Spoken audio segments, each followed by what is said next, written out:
আপনি কি কখনো কোনো জলের ধারা দেখেছেন? তার সামনে যতই মাটি থাকুক না কেন, যতই কাদা থাকুক না কেন, যখন এই জলের ধারা বইতে আরম্ভ করে দেয় তখন এই কাদাকে নিজেই ধুয়ে নিয়ে যায়। ওই কাদাকে ধুয়ে দেয় এবং নিজের পথ নিজেই তৈরি করে নেয়। তাহলে আপনিও এরকম জলের মতো হয়ে উঠুন। যদি হয়ে উঠতে পারেন তাহলে নিজের মনের, নিজের ভাবনার, নিজের জীবনের যত অনাবশ্যক তত্ত্ব আছে, অনুপযোগী অংশ রয়েছে, অর্থাৎ অপরিষ্কার অংশ রয়েছে, তা নিজে থেকেই নির্মল হয়ে উঠবে। আর যেরকম জলের ধারা কখনো থেমে থাকে না, সব সময় বয়ে চলে, সেইভাবে আপনিও কখনোই থামবেন না। সবসময় বয়ে চলুন, এগোতে থাকুন। পথে যদি অনেক বিপদ আসে, সমস্যা আসে, থামবেন না, তার উপর নিরন্তর প্রহার করুন, নিরন্তর প্রয়াস করুন আর অগ্রসর হন। আপনি ভেবে দেখুন, এই জলের ধারা কখনো থেমে থাকে না, সবসময় বয়ে চলে, বিপদের সম্মুখীন হয়ে তাকে সাথে বয়ে নিয়ে চলে।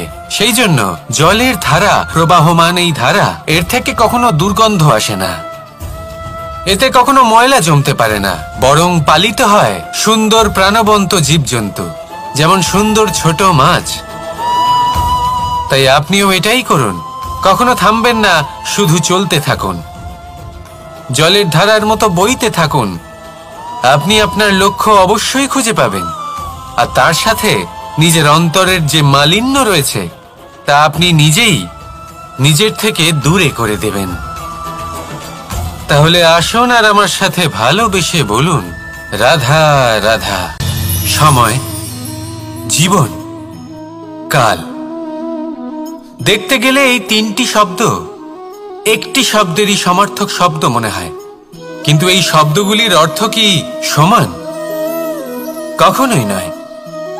হ্যাঁ, এই সময় চলতে থাকে, জীবন চলতে থাকে, কালচক্র চলতে থাকে। এই সময় কেটে যায়, কিন্তু এই জীবন, একে যাপন করতে হয়। কি বলেন? এই জীবনে কিছু করুন বা কিছু না করুন, জীবন এমনি কেটে যাবে, আপনি জানতেও পারবেন না। কিন্তু সেটা আমাদের উদ্দেশ্য নয়, একে যাপন করতে হবে। এই জীবনে প্রেরণা পেতে শিখুন, প্রেরণা দিতে শিখুন, আহ্বান গ্রহণ করতে শিখুন, আহ্বান জানাতে শিখুন, মহান কাজ করতে শিখুন, ধন্যাত্মক বোধ জাগিয়ে তুলুন। জীবন অতিবাহিত করার অর্থ কি তা আপনি শিখে যাবেন।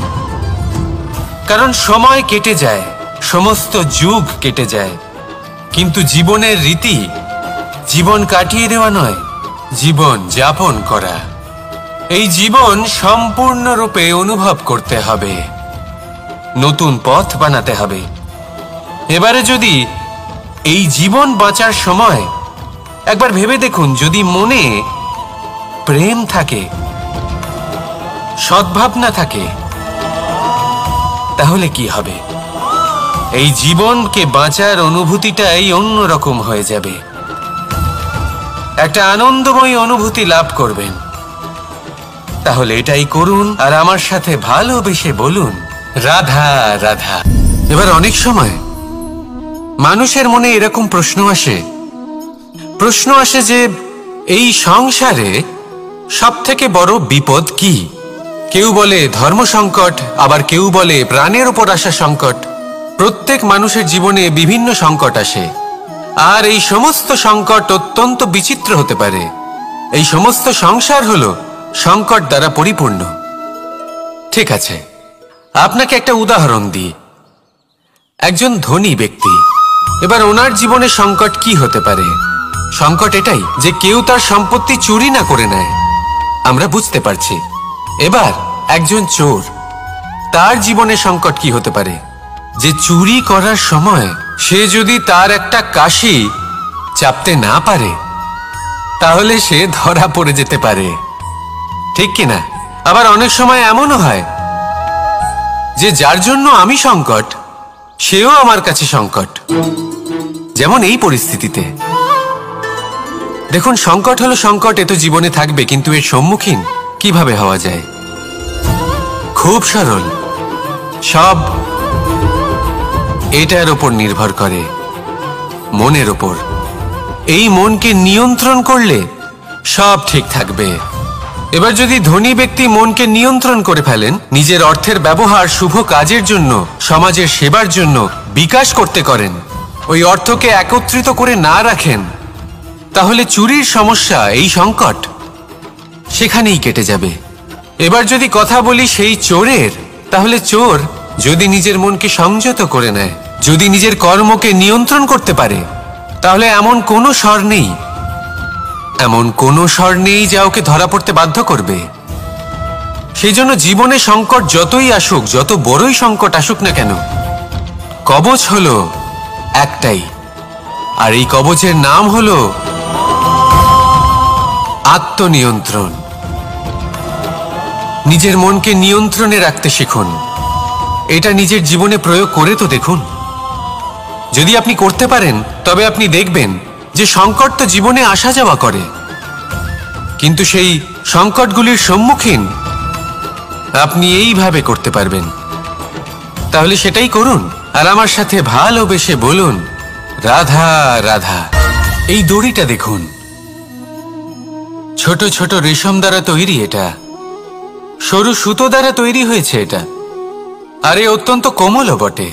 আর আপনি চাইলে এটা সোজাও করে দিতে পারেন, আর চাইলে এটা বেঁকিয়েও দিতে পারেন, আর যদি চান তাহলে এটা গোল গোল করে বেঁধে কোথাও রেখেও দিতে পারেন। এবার এই কোমল দড়ি যদি কোনো নিষ্ঠুর কঠিন পাথরে বারংবার জড়িয়ে দেওয়া হয়, তাহলেও তাকেও কাটতে পারে, নিজের ছাপ ছেড়ে যেতে পারে, সেটার আকারও বদলে ফেলতে পারে। এবার এর কারণ কি? এর কারণ হলো অভ্যাস আর নিরন্তর প্রচেষ্টা। যদি আপনিও চেষ্টা করেন আর নিরন্তর কর্ম করে যান, তাহলে আপনার প্রারব্ধ পাথরের মতো কঠিনই হোক না কেন, তাতে ভাঙন ধরিয়েও আপনি নিজের লক্ষ্যে অবশ্যই পৌঁছতে পারবেন। একটা গুরুত্বপূর্ণ কথা মনে রাখবেন, সুকর্মের অভ্যাস আর নিরন্তর প্রয়াস, এই হলো সাফল্যের মন্ত্র। তাহলে জীবনে এই মন্ত্র আনুন, আর আমার সাথে ভালোবেসে বলুন, রাধা রাধা। বসন্ত ঋতু, এই সময় মন আনন্দে ভরে থাকে। এমন মনে হয় যেন আমরা আকাশে বিচরণ করতে চলে যাই, কিন্তু সেটা তো সম্ভব নয়। সেই জন্য হয়তো আমরা ঘুড়ি ওড়াই, এই ঘুড়িকে নিজেদের প্রতিরূপ মনে করে। এবার অনেক মানুষ আছেন যারা ঘুড়ি ওড়ান, কিন্তু এই কর্মের সারমর্ম কি সেটা কজন বুঝতে পারেন? আপনি এটা মনে করুন যে আপনি হলেন সেই ঘুড়ি, আর এই সুতো যিনি ধরে রয়েছেন তিনি হলেন পরমাত্মা। আর এই সুতো যেখান থেকে শুরু হয়, সেই লাটাই হলো আমাদের কর্মচক্র। এবার আপনি নিজেই অনুমান করুন যে এই উড়ান কার ওপর নির্ভরশীল, পরমাত্মার ওপর আর আপনার কর্মের ওপর। যদি পরমাত্মা আপনার হাত ধরে থাকেন, আপনার সাথে থাকেন, যদি আপনি শুভ কর্ম করতে থাকেন, আপনি এই আকাশে উড়তে থাকবেন। কিন্তু কোথাও কোথাও যদি পরমাত্মার সাথে এই বন্ধন ছিন্ন হয়, আপনার কর্মচক্র খারাপ হয়ে যায় বা থেমে যায়, তাহলে আপনার এই ঘুড়ি কেটে যাবে আর দূরে কোনো গাছের ডালে গিয়ে আটকে যাবে। তাই শুধুমাত্র ঘুড়ি ওড়াবেন না, তার থেকে শিখুন, পরমাত্মার সাহচর্যে থাকুন, সবসময় শুভ কর্ম করতে থাকুন, আর সবসময় এই আকাশে উড়তে থাকুন। আসুন আর আমার সাথে ভালোবেসে বলুন, রাত। পিতা আর পুত্রের সম্পর্ক অত্যন্ত মধুর হয়ে থাকে। পিতা স্বপ্ন দেখেন, তাকে পূর্ণ করার সকল সম্ভাব্য চেষ্টা করেন, কিন্তু তাও অনেক সময় ওনার স্বপ্ন অপূর্ণ থেকে যায়। তখন পিতা ভাবেন যে স্বপ্ন উনি পূর্ণ করতে পারেননি, ওনার সন্তান তা অবশ্যই পূরণ করবে। যে স্থানে উনি কখনো পৌঁছতে পারেননি, সেই স্থানে ওনার পুত্র অবশ্যই পৌঁছবে। পিতা নিজের সন্তানের ভবিষ্যৎ নিয়ে সেই স্বপ্ন দেখেন, আর যখন সেই সন্তান সামনে এগোতে থাকে, তখন তার দুঃখ হয় না, বরং গর্ব হয়। ওনার ভালো লাগে এটা দেখে যে ওনার সন্তান অনেক উন্নতি করছে। কিন্তু যখন সন্তান নিজের অভিভাবকের শক্তি দেখে, তার যশ দেখে হিংসা করতে থাকে, সমস্যা সেইখানেই শুরু হয়। সেই জন্য সকল সন্তানকে এটা মনে রাখতে হবে, দেখুন, পুত্র হবার সুবাদে, এক সন্তান হবার সুবাদে এটা হলো আপনার অধিকার যে আপনি আপনার পিতার থেকে বেশি উন্নতি করবেন। আপনার পিতাও এটাই চান, কিন্তু সুস্থভাবে এটা করুন। একটা রেখা টেনে নিন যাতে আপনি তাতে এগোতে পারেন আর আপনার পিতার তাতে গর্ববোধ হয়, আর সেই বিষয়ে দুঃখ না হয় যে আমার সন্তান আমাকেই ছোট করার চেষ্টা করছে। ইতিহাস সাক্ষী রয়েছে, যে মানুষ অন্য কাউকে ছোট করার চেষ্টা করেছেন সেই মানুষই ছোট হয়ে গেছেন। আর আমার মনে হয় না আপনি এটা চান, কারণ কোনো একদিন আপনিও কারোর পিতা হবেন। আসুন আমার সাথে ভালোবেসে বলুন, রাধা রাধা। আমাদের মনে যখন কোনো প্রশ্ন ওঠে, কোনো দ্বন্দ্ব জাগে, তখন আমরা যাই আমাদের গুরুর কাছে, আমাদের আরাধ্যের কাছে গিয়ে জিজ্ঞেস করি। এইভাবেই একদিন আমি পৌঁছলাম আমার আরাধ্যের কাছে, আমার মহাদেবের কাছে, আর ওনাকে প্রশ্ন করলাম যে মহাদেব, জীবনে আনন্দ পাওয়ার, উৎসব পালনের, প্রেম ভাগ করে নেবার, জীবনকে উপভোগ করে নেওয়ার সর্বশ্রেষ্ঠ সময় কোনটা?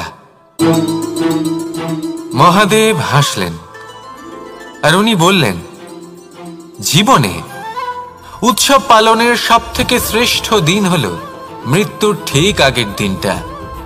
প্রেম ভাগ করে নেওয়ার সবথেকে শ্রেষ্ঠ মুহূর্ত হলো মৃত্যুর ঠিক আগের মুহূর্ত। জীবনকে উপভোগ করে নেওয়ার সর্বশ্রেষ্ঠ প্রহর হলো মৃত্যুর এক প্রহর পূর্বে। তখন আমি চমকে গেলাম। আমি বললাম, কিন্তু মহাদেব, মৃত্যু তো অনিশ্চিত, আমরা জানিও না কবে আমাদের মৃত্যু হবে।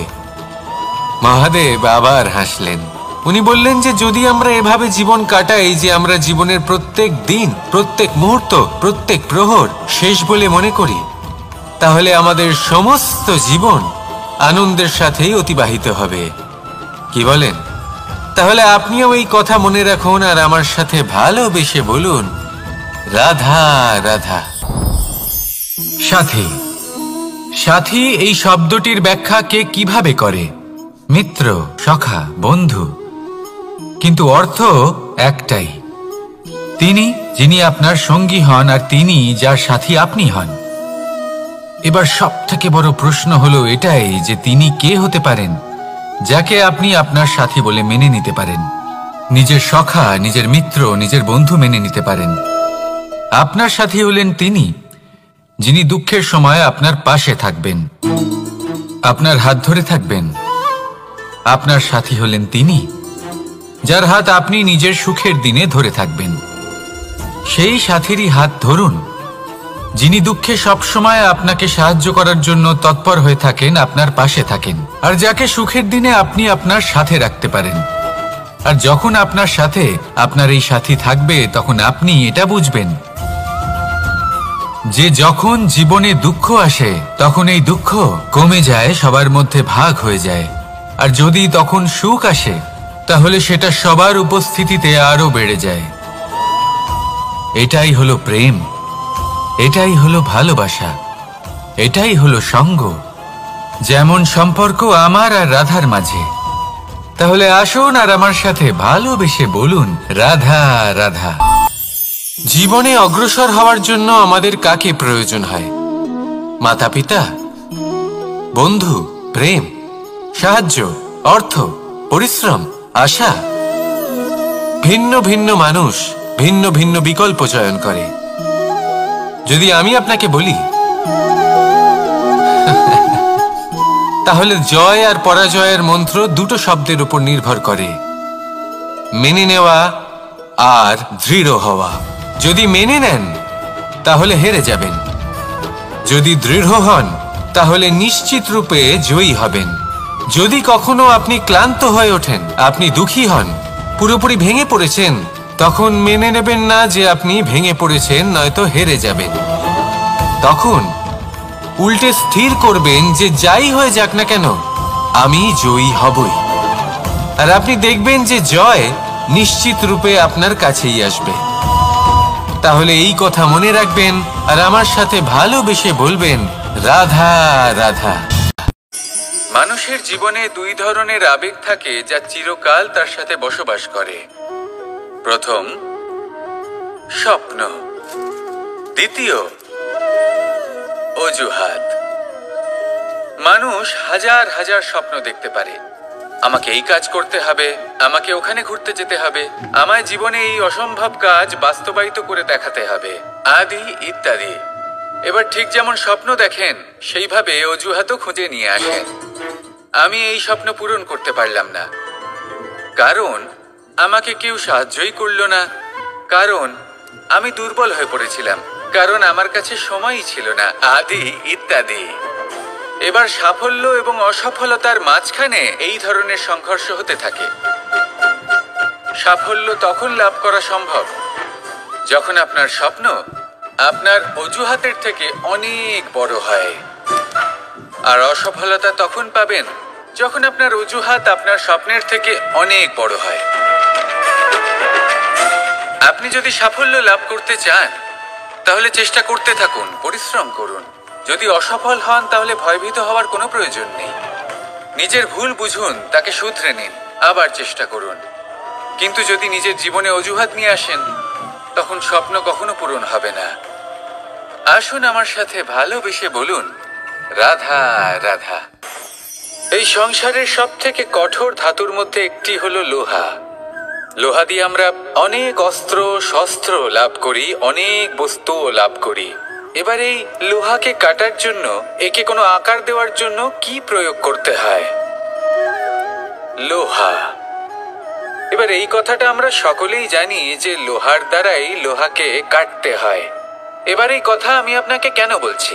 এরপরে খুব বড় একটা প্রশ্ন আসে যা খুব বড় শিক্ষা দিয়ে যায়। এটা কেন হয় যে আমরা একটা লোহা দিয়ে একটা লোহাতে আঘাত করছি, কিন্তু যে লোহা দ্বারা আঘাত করছি তার আকার বদলাচ্ছে না, যার ওপর প্রহার করছি তার আকার বদলাচ্ছে? এতে পার্থক্যটা কোথায়?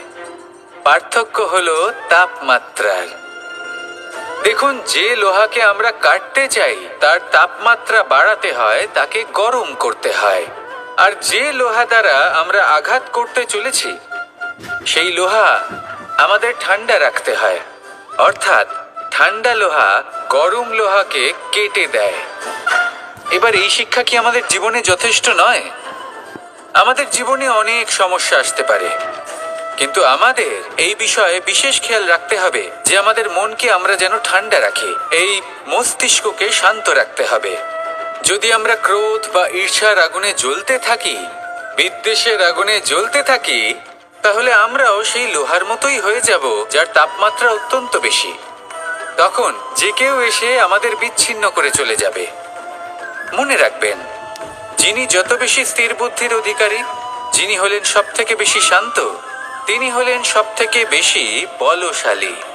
তাহলে শান্ত থাকুন আর আমার সাথে ভালোবেসে বলুন, রাধা রাধা। এই সমগ্র সংসারের সব থেকে গুরুত্বপূর্ণ ব্যক্তি কে? স্বয়ং আপনি। নিজের জন্য তো বটেই, তাই না? কারণ যখন আপনি জন্মগ্রহণ করেন, নিজের চোখ খোলেন, এই সংসারে আসেন, তখনই তো এই সংসারকে আপনি দেখতে পান, অনুভব করতে পারেন। এখানকার আবেগ, এখানকার মানুষজন তখন থেকেই অনুভব করেন। যদি আপনি না থাকেন তাহলে এই সংসারের অস্তিত্ব আপনার কাছে শূন্যের সমান, তাই না? আপনি না থাকলে এই সংসারও আপনার কাছে নেই। এবার সবাই বলবেন যে এ তো সত্যি কথা, সেই অনুযায়ী তো আমার স্বার্থপর হওয়া উচিত, অহংকারী হওয়া উচিত, কারণ আমার কাছে আমিই তো সবকিছু। দৃষ্টিভঙ্গি পাল্টে দেখুন। আপনার কাছে সব থেকে বেশি গুরুত্বপূর্ণ ব্যক্তি কে? আপনি নিজেই। সেই মানুষটি কেমন হওয়া উচিত একটু ভেবে দেখুন। সবসময় সকলকে সাহায্য করুন, একসাথে মিলে পরিশ্রম করুন, সাহায্য করুন অন্যদেরকে। এটা অতি আবশ্যক। এবং তার থেকেও বেশি গুরুত্বপূর্ণ হলো এটাই যে আপনার মনে যেন কখনো এই বিষয়ে ভয় না থাকে যে আমি আমার প্রিয়জনদের, আমার কাছের মানুষগুলিকে হারিয়ে ফেলব। এই ভয় কখনোই মনের মধ্যে থাকা উচিত নয়।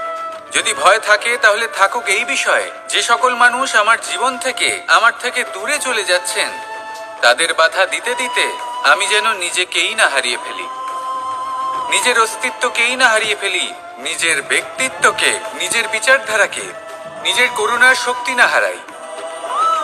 তাহলে এই ভয় ত্যাগ করুন আর আমার সাথে ভালোবেসে বলুন, রাধা রাধা। মানুষের দুটো রূপ রয়েছে। এক, আমাদের এই মুখ যা শুধুই চোখে দেখা যায়, আর দ্বিতীয় আমাদের এই মন যা শুধুমাত্র অন্তরাত্মা দ্বারা দেখা যায়। এবার আমাদের এই মুখ তা ঈশ্বর সকলকেই আগে থেকেই প্রদান করেছেন, কিন্তু এই মন কেমন হবে তা আমাদের জীবনের অনুভূতি এবং আমাদের জীবনের লক্ষ্য এগুলি সুনিশ্চিত করে। অর্থাৎ নেত্র দিয়ে দেখা যায় আমাদের এই মুখ, তা শুধুই এই কারণে প্রয়োজন যাতে সংসার আমাদের দেখতে পায়, আমাদের চিনতে পারে। কিন্তু যদি এই সংসারে আপনি প্রকৃত অর্থে মান সম্মান লাভ করতে চান, তাহলে নিজের অন্তরাত্মাকে আপনাকে বিকশিত করতেই হবে। দেখুন, কথায় আছে এই যে অসুর, তা শারীরিকভাবে উপস্থিত নয়, তা মনের মধ্যে থাকে। যদি এই মন থেকে অসুরকে বের করে দেওয়া যায়, তাহলে শরীরে তা উপস্থিত থাকবেই না। তাই মনকে শুদ্ধ করুন আর আমার সাথে ভালোবেসে বলুন, রাধা রাধা। পরিশ্রম, এই শব্দগুলি শুনতে হয়তো ছোট মনে হয়, কিন্তু এর মূল্য অনেকটাই অধিক। এবার প্রয়াসও কিন্তু দুই ধরনের হয়। একটা প্রয়াস তাই যা আমরা নিজের মন থেকে, অন্তর থেকে সমগ্র শক্তি দিয়ে করার চেষ্টা করি।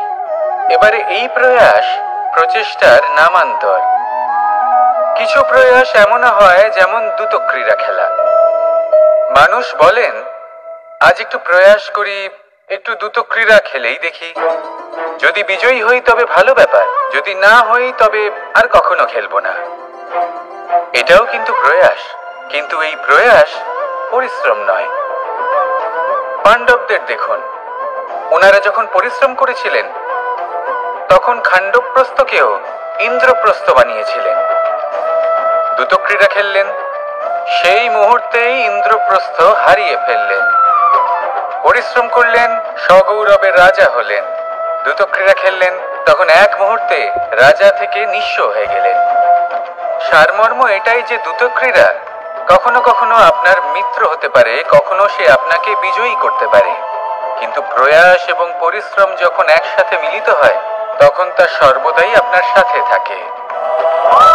প্রয়াস করতে থাকুন, পরিশ্রম করতে থাকুন, আর আমার সাথে ভালোবেসে বলুন, রাধা রাধা।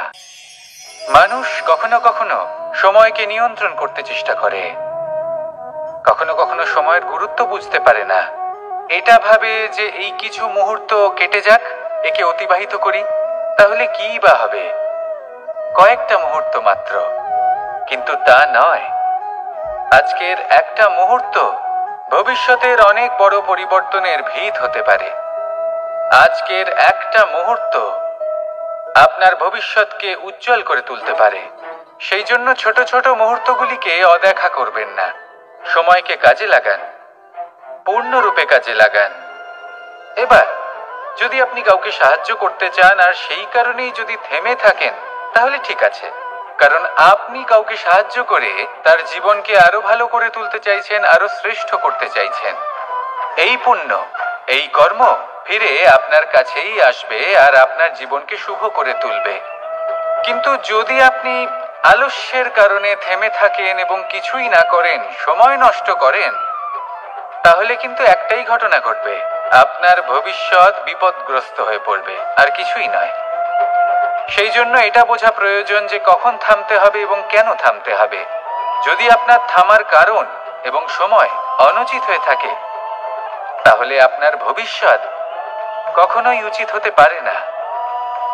সেই জন্য সময়কে সম্মান করুন আর পূর্ণ ব্যবহার করতে শিখুন। আর আমার সাথে ভালোবেসে বলুন, রাধা রাধা। জীবনে সবসময় সেটা হয় না যা আমরা চাই, তেমন ভাবে হয় না যেমন ভাবে আমরা চাই।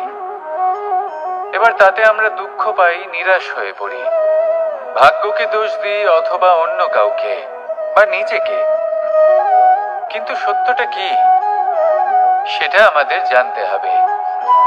এই সংসার নির্মিত হয়েছে পাহাড় দ্বারা এবং পাথর দ্বারা, তাই প্রত্যেক স্থানে ছোট ছোট ছোট ছোট নুড়ি পাথর তো অবশ্যই থাকবে। এগুলো এড়িয়ে যাওয়া সম্ভব নয়, আর এই কথাটা আমরা সকলে জানি। এবার এইভাবেই আমাদের জীবনে নানান রকমের সমস্যা লেগেই থাকে। এর হাত থেকে কোনোভাবেই নিস্তার পাওয়া সম্ভব নয়। একটা সমস্যা এড়াতে যান, দ্বিতীয় চলে আসবে, দ্বিতীয় সমস্যা এড়াতে যান, তৃতীয় চলে আসবে। কিন্তু সমস্যা জীবনে থাকবেই, আর আপনাকে সাহায্য করার জন্যই থাকবে কোনো না কোনো রূপে। আপনার চারপাশে পাথর আছে, এটা আপনার উপর নির্ভরশীল আপনি কি করবেন, কোন পথে অগ্রসর হবেন এবং কিভাবে অগ্রসর হবেন। এবার দেখুন, এটা তো সবসময় সম্ভব নয় যে আপনার পদতলে ফুলের চাদর থাকবে, এটা তো অসম্ভব। সেই জন্য উচিত এটাই হবে যে আপনি পাদুকা পরিধান করে জীবনে অগ্রসর হন। এর সারমর্ম এটাই, যখনই জীবনে সমস্যা আসবে দৃঢ় হয়ে সম্মুখীন হন এবং এটা বোঝার চেষ্টা করুন যে এই সমস্যা জীবনে কেন এলো, কি শিক্ষা দিয়ে গেল। আপনার মধ্যে দোষ অবশ্যই থাকবে, তাকে গুণে পরিবর্তিত করুন। এই জীবন আরো বেশি সহজ সরল হবে এবং প্রসন্ন হয়ে বলবে, রাধা রাধা। অনেক মানুষ আমাকে এসে বলেন যে কানাই, তোমার কথাগুলি তো আর কি বা বলি, তোমার কথা কি থেকে কি করে ফেলতে পারে, অসম্ভবকে সম্ভব করে ফেলতে পারে। এত শক্তি তোমার কথাতেই রয়েছে, তো অন্য কিছু করার কোনো প্রয়োজনই কোথায়? এবার ওনারা এই কথাটা বুঝতে পারেন না যে জ্ঞান শুধুমাত্র শব্দের সমন্বয় মাত্র, কিন্তু এর অর্থ কি সেটা জানার জন্য অনুভব করা প্রয়োজনীয়, সেই পথে চলা প্রয়োজনীয়। এই অভিজ্ঞতাই আপনাকে অর্থ বুঝিয়ে দেবে। ঠিক যেমন তুমি কর্ম করতে থাকো, ফলের চিন্তা করো না, এটা শুধুই শব্দ। এর সারমর্মটা কি, এর অর্থ কি সেটা বোঝার জন্য সেই পথে আপনাকে অগ্রসর হতেই হবে, সেটা যাপন করতে হবে, কর্ম করতে হবে নিরন্তর। এটা ভাবলে হবে না যে আমি কি আমার কর্মের ফল আদৌ পাবো কিনা, তবেই আপনি এই কথার অর্থ বুঝতে পারবেন। কখনো ভেবে দেখবেন, আমাদের বাড়িতে যারা জ্যেষ্ঠ আছেন, বড় আছেন, আমরা তাদের পুজো করি, তাদের সেবা করি, আমরা তাদের চরণ স্পর্শ করি। কেন? কারণ ওনাদের কাছে আমাদের থেকে অনেক বেশি জীবনের অভিজ্ঞতা থাকে। জীবনে শুধুমাত্র জ্ঞান শোনাটা প্রয়োজনীয় নয়, তা বুঝতে পারা প্রয়োজনীয়। তা যদি যাপন করেন তবেই অভিজ্ঞতা হবে, তবেই প্রকৃত অর্থ বুঝতে পারবেন। তাহলে জ্ঞান শুধু শুনবেন না, বুঝুন, তাকে আচরণে আনুন এবং আমার সাথে ভালোবেসে বলুন, রাধা রাধা। কখনো কোনো বাগানের কোনো বৃক্ষকে দেখেছেন যেখানে সুগন্ধি ফুল থাকে, রসালো ফল থাকে? তখন মন প্রফুল্ল হয়ে ওঠে, মন থেকে সেই বৃক্ষের প্রতি ভালোবাসা জন্মায়। কিন্তু যিনি বাগানের মালিক, শুধুমাত্র তিনিই জানেন যে কিভাবে এই বৃক্ষকে আগলে রাখতে হয়, কিভাবে তার পরিচর্যা করলে এতে সুন্দর সুগন্ধি ফুল হবে, রসালো ফল হবে। কখনো কখনো প্রয়োজনের থেকে বেশি রোদ পেলে এই বৃক্ষগুলি শুকিয়ে যায়, প্রয়োজনের থেকে কম রোদ পেলেও এই বৃক্ষ কিন্তু শুকিয়ে যায়। প্রয়োজনের থেকে কম জল যদি পায়, এই বৃক্ষ শুকিয়ে যেতে পারে। প্রয়োজনের থেকে অতিরিক্ত জল যদি পায়, তখনও এই বৃক্ষের শিকড়গুলি নষ্ট হয়ে যেতে পারে। এবার এটাই কিন্তু আমাদের সংসারের সাথেও হয়। আমাদের সংসারের সকল প্রতিভাশালী ব্যক্তি, যেমন লেখক, বিচারক, প্রবক্তা, যোদ্ধা, এদের সবার ক্ষেত্রে এই কথাটাই প্রযোজ্য। যদি বেশি প্রশংসা করা হয় তাহলেও এরা হারিয়ে যাবেন। প্রয়োজনের থেকে বেশি যদি নিন্দা করা হয় তখনও তারা নত হয়ে পড়বেন। তাহলে আপনি এদের রক্ষা করুন এবং নিজেদেরও। মনে রাখবেন একটা কথা, জেনে রাখুন কখন কোন নিন্দায় আপনি লজ্জিত হবেন না, আর কখন কোন প্রশংসার দ্বারা নিজের মধ্যে অহংবোধ জাগ্রত করবেন না। এই মন সুপ্রসন্ন হয়ে বলবে, রাধা রাধা। জল এ হলো জীবনের আধার পঞ্চতত্ত্বের মধ্যে একটি, আর অত্যন্ত বিশেষ। এর থেকে অনেক বড় শিক্ষা পাওয়া যায়। এই জল গন্তব্যের বিষয়ে এর স্পষ্ট ধারণা আছে। ও জানে ওর লক্ষ্য কি, আর প্রয়াস করে ততদূর সে পৌঁছেও যায়। এটি পর্বত থেকে বয়ে নিচে নেমে আসে, নদীর সাথে সমাহিত হয়ে তার সাথে বয়ে চলে, চিরসবুজ বনানী গড়ে তোলে, প্রাণীদের তৃষ্ণা নিবারণ করে, সামনে এগিয়ে চলে, মানুষের সাথে মিলিত হয়। যারা একে বাঁধের মধ্যে বেঁধে রাখতে চেষ্টা করে, সে বন্দি দশাতেও থেকে যায়, মানুষের কল্যাণ করে। তারপর বাঁধ থেকে মুক্তি পেয়ে এগিয়ে চলে, কোথাও ধাক্কা খায়, কোথাও বাধা পড়ে, কোথাও যদি পথ খুঁজে না পায় তাহলে পথ খুঁজেই নেয়, আর যেখানে পথ থাকে না সেখানে পথ বানিয়ে নেয়, আর শেষ পর্যন্ত নিজের লক্ষ্যে পৌঁছেই যায়, অর্থাৎ সমুদ্রে গিয়ে সমাহিত হয়ে যায়। আমাদেরও কিছুটা এরকমই হয়ে উঠতে হবে। যেখানেই যাবেন সকলের কল্যাণ করুন, সামনে এগোন। আপনি কোথাও পড়ে গেলে, ধাক্কা খেলে আঘাত লাগবেই, উত্থান পতন লেগেই থাকে। সামনে এগোতে থাকুন। কোথাও পথ না পেলে তা খুঁজে নিন, কোথাও পথ না থাকলে তা বানিয়ে নিন। নিজের গন্তব্যের কথা সব সময় মনে রাখুন। শেষ পর্যন্ত নিজের মোক্ষ লাভ আপনি অবশ্যই করবেন। আর আমার সাথে ভালোবেসে বলুন, রাধা রাধা। কখনো কোনো বৃক্ষকে দেখেছেন? এই ধরিত্রী থেকে ততটুকুই জল নেয় যতটুকু তার প্রয়োজন। কোনো প্রাণীকে দেখুন, এই প্রকৃতি থেকে ততটুকুই খাবার গ্রহণ করবে যতটুকু তার খিদে রয়েছে। খিদে মিটে গেলে আর খাবে না। এবার মনুষ্যকে দেখুন, সে নিজের জীবনে যা কিছু পেয়েছে, বস্তু, ধন, খাবার, শক্তি, প্রয়োজনের থেকে অনেক বেশি লাভ করার চেষ্টা করে থাকে। প্রয়োজনের থেকে বেশি যদি পেয়েও যায় তাহলেও তার কম মনে হয়। এবার এরকম ঠিক কেন হয়? এর পেছনের কারণ কি? কারণ হলো লোভ। লোভের আগুন কিছু এমন হয়, যদি মানুষের মনে একবার প্রজ্বলিত হয় তাহলে শুধু বাড়তেই থাকে। ততক্ষণ বাড়বে যতক্ষণ না আপনি নিজে তাকে বাধা দিচ্ছেন। তবে এই লোভের আগুন নিয়ন্ত্রণ করা সম্ভব। পরিমিতিবোধ, পরিমিতিবোধের চিন্তা। আপনাকে শুধু নিজেকে একটা সরল প্রশ্ন করতে হবে। যখনই মনের মধ্যে কোনো বস্তুর প্রতি, শক্তির প্রতি, ধনের প্রতি, ভোজনের প্রতি লোভ বেড়ে যায়, নিজেকে প্রশ্ন করুন, এটা কি আমার কাছে ততটাই প্রয়োজনীয় যতটা একটা বৃক্ষের কাছে জল, যতটা একটা প্রাণীর কাছে ভোজন? এটা কি ততটাই প্রয়োজনীয়? যদি উত্তর না হয় তাহলে নিজেকে সেখানেই বাধা দিন, সেই ভাবনা সেখানেই ত্যাগ করুন, কারণ সেটাই হলো লোভ। ঠিক এইভাবেই প্রয়োজনীয়তার চিন্তা করে আস্তে আস্তে এই মন নির্লোভ হয়ে উঠবে,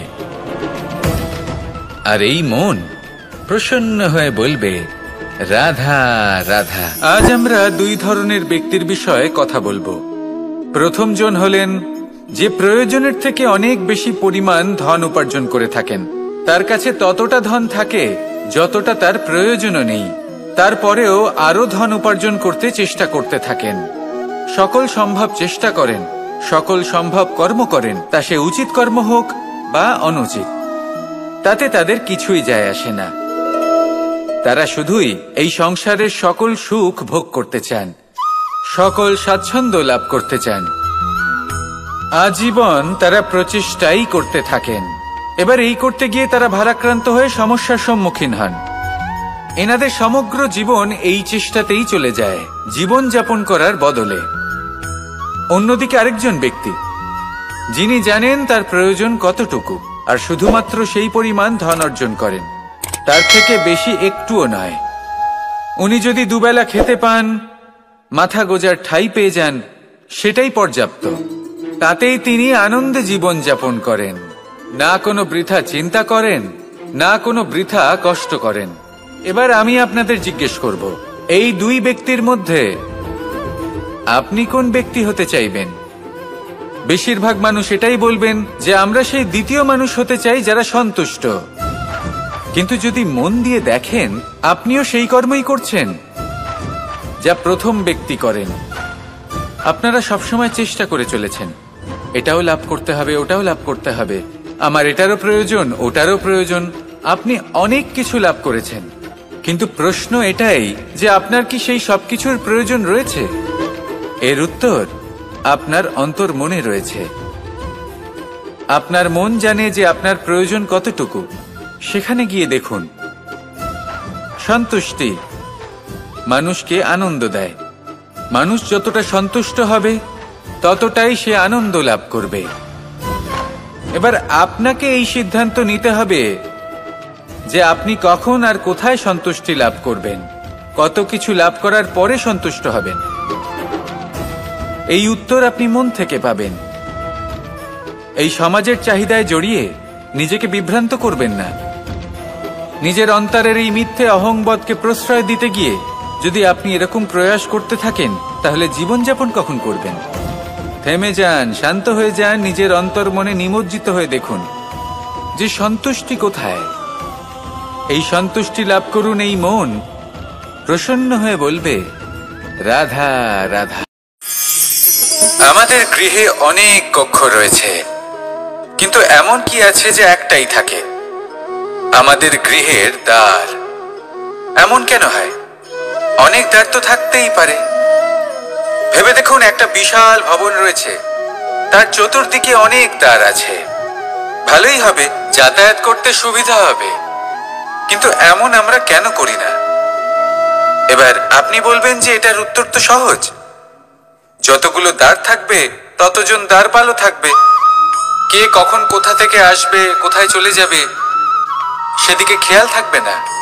চুরির সম্ভাবনাও বেড়ে যাবে। যাক, এই বিষয় অন্তত আপনি বোঝেন। সেই জন্য আপনার গৃহে একটাই দ্বার রয়েছে। কিন্তু আপনার মনের বিষয় কি জানেন? আপনার মনেও কি কোনো দ্বার আছে? নেই? তার মানে যে কোনো ব্যক্তি যেখান থেকে খুশি আসতে পারে, আর আপনার মনে যা খুশি প্রবেশ করিয়ে চলে যেতে পারে।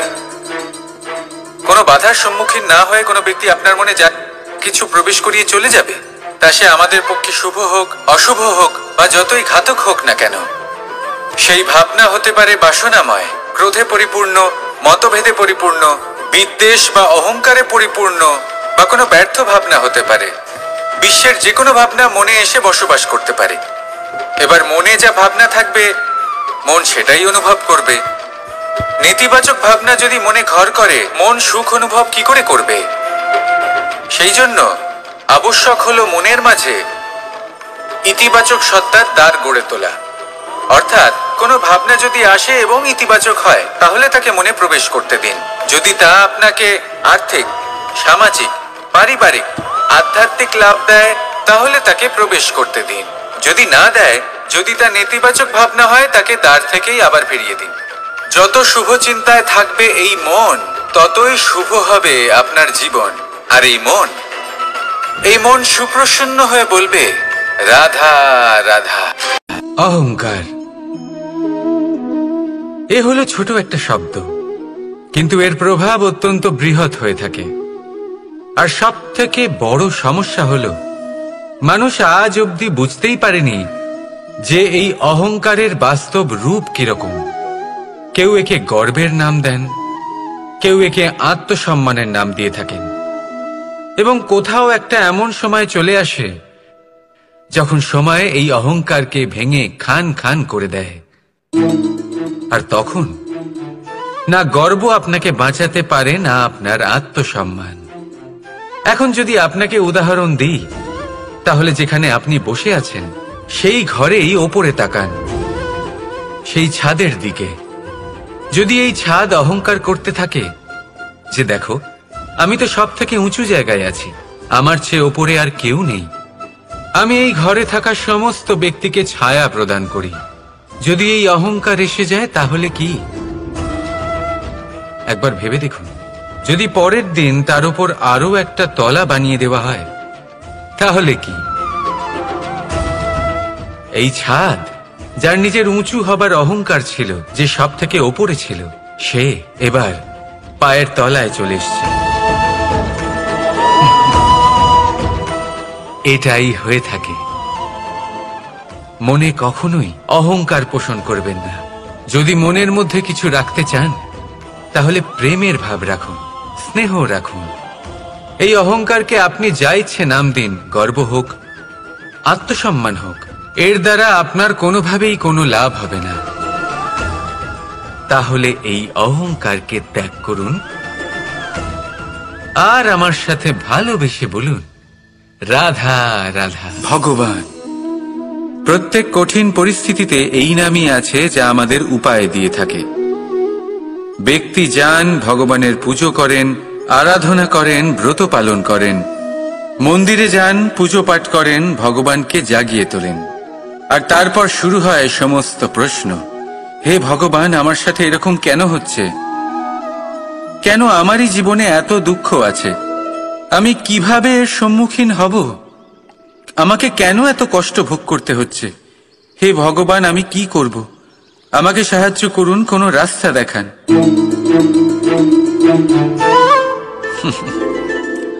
চলুন, আমি আপনাকে একটা প্রশ্ন করি। মন্দিরে যাওয়ার চেষ্টা করার আগে আপনি কি জীবনে ততটা চেষ্টা করেছেন যতটা সেই সমস্যাকে দূর করার জন্য দরকার ছিল? দ্বিতীয় প্রশ্ন, ভগবানকে জাগানোর পূর্বে আপনি কি নিজেকে জাগিয়ে তুলেছেন? আপনি কি আলস্য ত্যাগ করেছেন? তৃতীয় প্রশ্ন, ভগবানকে জিজ্ঞাসা করার আগে আপনি কি নিজেকে জিজ্ঞাসা করেছেন যে আমি কেন এত অসফল হচ্ছি? যদি না করে থাকেন তাহলে সবার আগে এটা করুন। আপনি সমস্ত প্রশ্নের উত্তর পাবেন, সমস্ত বিপদের পরিত্রাণ পাবেন। অন্য কোথাও নয়, নিজের ভেতরে তাকিয়ে দেখুন। চেষ্টা করুন নিজেকে জাগিয়ে তোলার। আপনি সফল অবশ্যই হবেন, কারণ এই পরমাত্মা, ওই পরমেশ্বর, ওই পরব্রহ্ম আপনার মধ্যেই তো আছে। রাধা। এরকমই হলো আমাদের জীবন। আমরা যেমন কর্ম আমরা করব, আমাদের অস্তিত্ব এবং ব্যক্তিত্ব ঠিক তেমনই হয়ে উঠবে। যদি আপনি একটা অসাধারণ, উজ্জ্বল এবং সম্মানজনক জীবনযাপন করতে চান, তাহলে তার একটা রহস্য আপনাকে বলি। যেমন কথন হবে, কর্ম তেমন হবে। অর্থাৎ যতটুকু বলেছেন ততটুকুই করুন, আর যতটুকু করেছেন ততটুকুই বলুন। এই একটা নিয়ম যদি আপনারা পালন করেন, তাহলে এই সংসারের সমস্ত পণ্ডিত আপনাকে অবশ্যই সম্মান করবেন। তাহলে এটাই করুন আর আমার সাথে ভালোবেসে বলুন, রাধা। আপনাকে দেখতে হবে, নিজেকে কিছু প্রশ্ন করতে হবে। আমি কি আজ সেই কর্মই করছি যেটা আমি করতে চেয়েছিলাম? আমি কি আজ সেই জীবন যাপন করছি যেমন আমি যাপন করতে চেয়েছিলাম? যদি এই প্রশ্নগুলোর উত্তর হ্যাঁ হয়, তাহলে এগোতে থাকুন, নয়তো থেমে যান এবং বিচরণ করুন। মনে রাখবেন, এই সংসার অত্যন্ত জটিল আর এতে হারিয়ে যাওয়া অত্যন্ত সরল। সেই জন্য নিজে থেকে বারবার থামা এবং জীবন চিন্তন করা অত্যন্ত আবশ্যক। তাহলে সেটাই করুন আর আমার সাথে ভালোবেসে বলুন, রাধা। হয়েছে যে আমি ওখানে পেতে পারি না, সবকিছুই পেতে পারি, তাও এখানে বনে একা বসে আছি। কোন সুখ খুঁজে চলেছি, এর দ্বারা বেষ্টিত থাকি। জীবনের এই চক্রে আমরা জড়িয়ে পড়তে থাকি।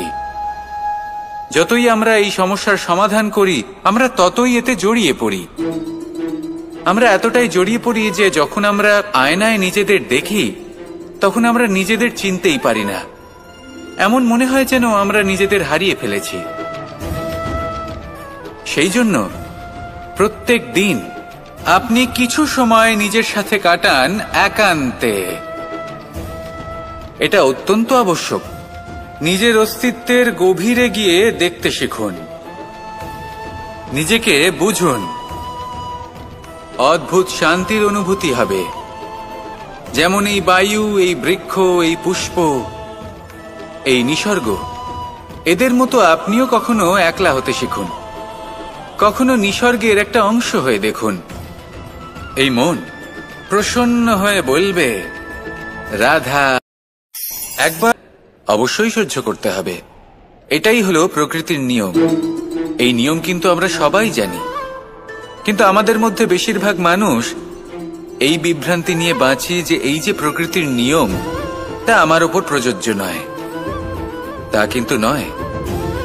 আমাদের চতুর্দিকে এই যে নিসর্গ রয়েছে, আমরা তার কতটা ক্ষতি করি সেটা একবার ভেবে দেখুন। আমরা বনাঞ্চল জ্বালিয়ে দিই, বায়ু দূষিত করি, জল দূষিত করি, প্রাণীদের হত্যা আমরা করি। কেন? এই নিসর্গ আমরা নষ্ট করি, যদিও আমরা জানি যে আমরাও হলাম এই নিসর্গেরই অংশ। এবার দেখুন, শরীরের কোনো অংশে যদি আগুন ধরান, আস্তে আস্তে সমস্ত শরীরও জ্বলে যাবে। সেইভাবেই নিসর্গ যদি নষ্ট হয়ে যায়, তাহলে মনুষ্য জাতিও নষ্ট হয়ে যাবে। তাই এই যে নিসর্গ আপনি দেখছেন, এই পুষ্প, এই বৃক্ষ, বায়ু, জল, এদের সকলকে রক্ষা করুন, নষ্ট নয়। মনে রাখবেন, যদি নিসর্গ থাকে মানুষ থাকবে, যদি নিসর্গ থাকে তাহলেই জীবন থাকবে। আসুন আমার সাথে ভালোবেসে বলুন রাধা রাধা। পাণ্ডবরা বন থেকে এসেছিলেন। ওনাদের কাছে না কোনো ধন ছিল, না কোনো সম্পদ, না বিদ্যা। নিজের পরিশ্রমের দ্বারা ওনারা বিদ্যা অর্জন করেছিলেন, আর তার দ্বারাই সম্পদ অর্জন করলেন আর ধনও অর্জন করলেন। এই পাণ্ডব ছিলেন অত্যন্ত কুশল এবং শক্তিশালী। যুধিষ্ঠির নিজের পরিশ্রম দ্বারা এমন জ্ঞান অর্জন করেছিলেন যে এই সংসার ওনাকে ধর্মরাজ যুধিষ্ঠির অভিহিত করেছিল। দেখতে গেলে পাণ্ডবদের কাছে সবকিছুই ছিল, কিন্তু যখন বিষয় এলো আরো ধন লাভ করার, তখন যুধিষ্ঠির, যিনি পাণ্ডবদের মধ্যে জ্যেষ্ঠ, তিনি সকল পাণ্ডবদের সাথে দ্যুতক্রীড়ায় অংশগ্রহণ করে ফেললেন। এর ফলে না শুধু ধনলক্ষ্মী, ধর্মলক্ষ্মী, বিবেক লক্ষ্মীকেও হারালেন, আর শুধু তাই নয়, নিজের গৃহলক্ষ্মী দ্রৌপদীকেও হারিয়ে ফেললেন। এর কারণ কি?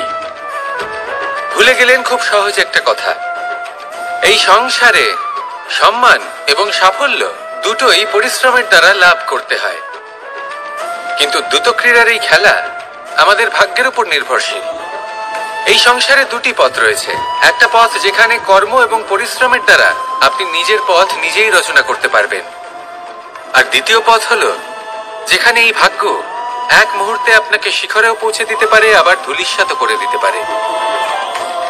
আপনি কোন পথ বাছবেন সেই চয়ন আপনারই।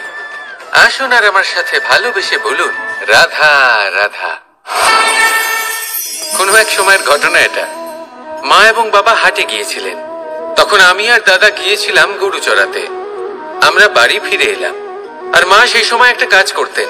যখনই হাটে যেতেন দরজা তালা বন্ধ করে যেতেন।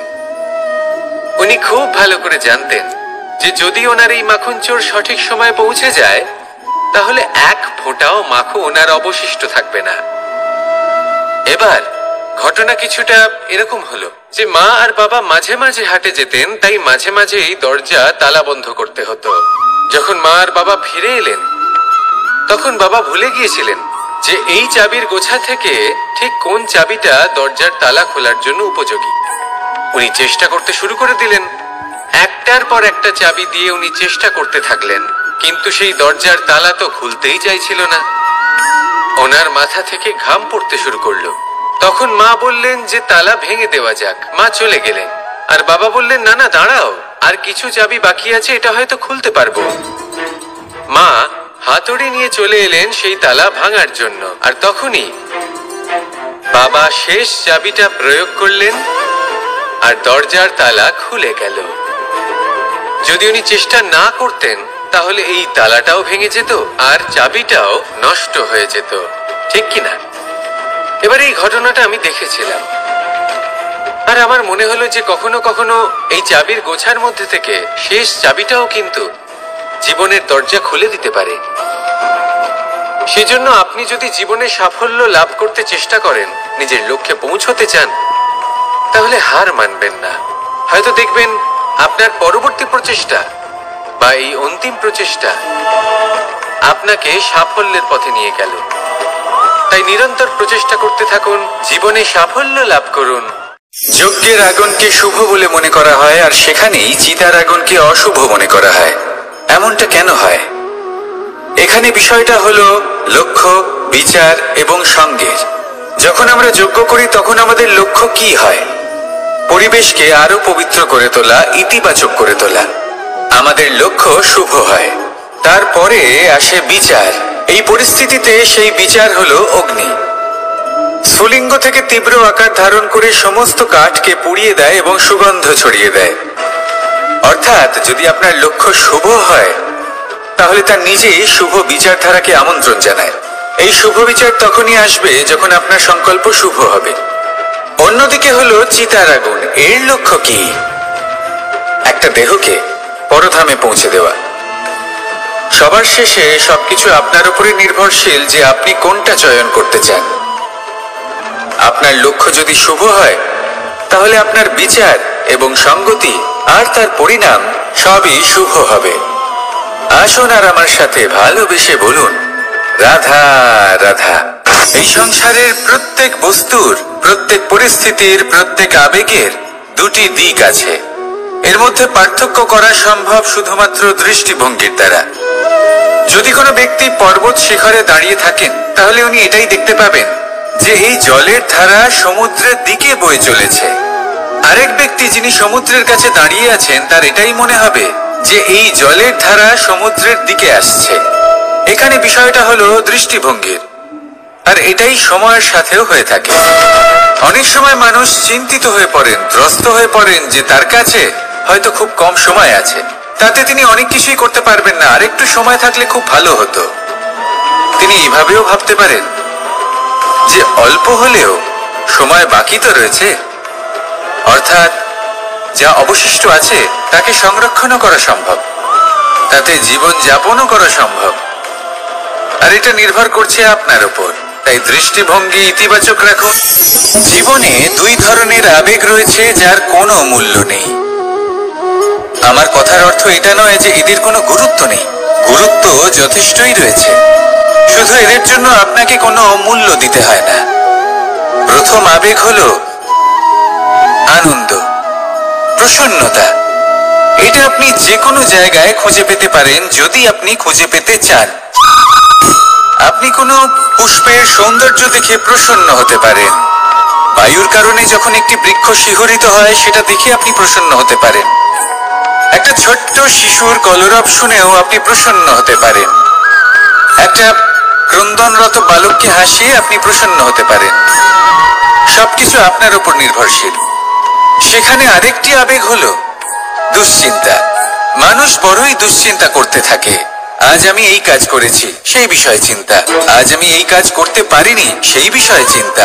কাল আমাকে এই কাজ করতে হবে, সেই নিয়ে চিন্তা। আমি কি সেই কাজটা করতে পারবো, সেই বিষয়ে দুশ্চিন্তা। চিন্তা সর্বত্র রয়েছে, যার জন্য মূল্য দিতে হয় না। যত চান আপনি একত্রিত করতে পারেন। একটা গুরুত্বপূর্ণ কথা মনে রাখবেন, প্রসন্নতা জীবনের একটা নতুন সূত্রপাত। সেখানে দুশ্চিন্তা হলো জীবনের চিতার সমান। এবার এই দুটি আবেগ হলো মূল্যহীন, দুটোই আপনার সামনে আছে। কোনটা চয়ন করবেন আপনি, দুশ্চিন্তা নাকি প্রসন্নতা? সিদ্ধান্ত আপনারই। আসুন আর আমার সাথে ভালোবেসে বলুন, রাধা রাধা। ধন, সম্পত্তি, এগুলো আসলে কি? এগুলো শুধু সেই মূল্য যার দ্বারা আমরা কোনো কিছু অর্জন করতে পারি। এবার এই ধনের দ্বারা এই সংসারে অনেক কিছু লাভ করা সম্ভব, কিন্তু সেই সব কিছুই শুধুমাত্র ভৌতিক বস্তুই হবে। ভৌতিক সামগ্রী, ভৌতিক সুবিধা। অর্থাৎ আপনার কাছে যতই ধন থাকুক, তা আপনাকে শান্তির ঘুম এনে দিতে পারবে না। আপনাকে জীবনের বাস্তব সুখের অনুভূতি লাভ করাতে পারবে না, কারণ এগুলো ভৌতিক ধন।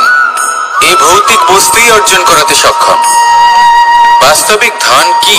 যদি এই প্রশ্ন আপনার মনে আসে, তাহলে তার উত্তর আমি আপনাকে দেব একটা উদাহরণের মাধ্যমে। কখনো আপনি শুনে থাকবেন যে একজন পিতা আজীবন অনিষ্ট করেন, অনর্থ করেন, খারাপ কাজ করেন শুধু ধন অর্জনের জন্য। তিনি ভাবেন যে আমি ধন অর্জন করব আর নিজের সন্তানকে একটা উজ্জ্বল ভবিষ্যৎ প্রদান করব, একটা সুখ স্বাচ্ছন্দ্যময় জীবন দান করব। এবার সন্তান যখন জন্ম লাভ করে, তখন সে ভাগ্যের জোরে সেই ধন ভোগ করে। যেরকম সে পায় সেরকমই তার ব্যবহার সে করে।